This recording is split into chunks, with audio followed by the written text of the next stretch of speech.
Untuk membahasnya lebih lanjut, kita sudah terhubung dengan Direktur Eksekutif Indonesia Political Review, Ujang Komarudin. Selamat sore, Kang Ujang. Selamat sore, Mbak Stefani. Ya, Kang Ujang, PKS, PKB, dan P3 semuanya sudah mulai memberikan sinyal ingin bergabung dengan pemerintahan. Seperti apa analisa Anda, Kang Ujang?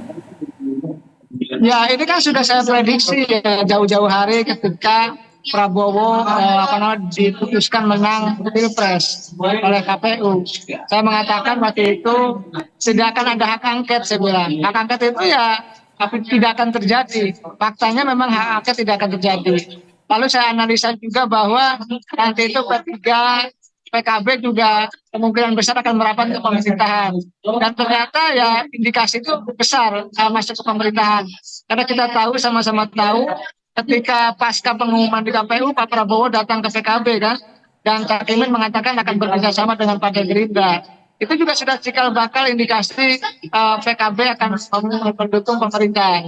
Lalu PKS juga kelihatannya ketika yang lain sudah mendekat ke pemerintah, sudah ditawari, sudah diajak, maka PKS pun mau gitu, karena tidak mau juga menjadi oposisi kalau hanya minimalis, kalau hanya misalkan sendirian atau berdua dengan PDIP. Jadi saya melihat ya memang magnet kekuasaan itu sangat besar, karena kekuasaan itu enak, nikmat, lezat gitu ya. Lalu juga bisa banyak mendapatkan sumber daya politik, sumber daya ekonomi, sumber daya hukum itu ada dalam kekuasaan. Maka wajar jika partai-partai yang kalah, gitu ya, jika partai-partai yang belum beruntung di Pilpres, lalu ujungnya akan bergabung ke pemerintahan Prabowo Gibran seperti itu. Nah, di saat yang sama ruang itu ada. Apa? Karena memang kan koalisi Indonesia Maju itu kan kurang 50% kursi di kabinetnya, mohon maaf di parlemennya. Maka butuh kekuatan tambahan dari partai yang kalah itu. Jadi inilah yang membuat partai-partai yang kalah di Pilpres bertemu gitu dengan koalisi pemerintah yang memang belum mayoritas seperti itu. Kalau secara spesifik terhadap PKB, Kang Ujang, kalau PKS kan sepertinya PKS yang terlebih dahulu mengungkapkan ketertarikan. Kalau Gerindra terhadap PKB ini kan malah Gerindra yang menyampaikan untuk meminta atau mengajak atau merayu PKB untuk bergabung, Kang Ujang. Sebenarnya apa yang ingin Anda melihatnya, apa yang sebenarnya ingin didapatkan oleh Partai Gerindra sendiri? Ya kalau dengan PKB kan CLBK, kita tahu bahwa Caimin itu sebelum menjadi cawapresnya Pak Anies itu kan digadang-gadang akan menjadi cawapresnya Pak Prabowo, tetapi kan belum berjodoh, tetapi belum sampai ke pelaminan gitu. Maka yang terjadi Caimin adalah berkoalisi atau menjadi cawapresnya Pak Anies. Nah, dalam konteks itu ya itu hak Cak Imin untuk bisa menjadi cawapres Prabowo atau Pak Anies. Tetapi sejarah mencatat bahwa Cak Imin karena peluangnya ada menjadi cawapres Pak Anies, maka peluang itu diambil.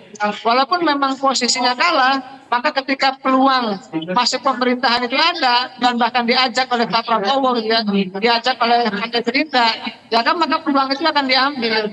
Kenapa? Karena sejatinya PKB itu selalu ada dalam pemerintahan. Kita tahu pasca reformasi gitu, tidak pernah PKB menjadi oposisi.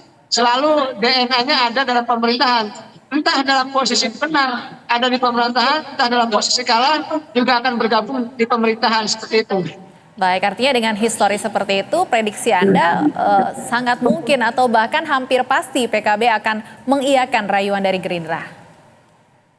Ya kalau saya sih mengatakan boleh 99,9% lah peluang PKB masuk ke pemerintahan Prabowo itu. Itu kan soal negosiasi saja, soal lobby saja, soal kompensasi saja. Misalkan who get what, when and how, siapa mendapat apa, kapan dan bagaimana.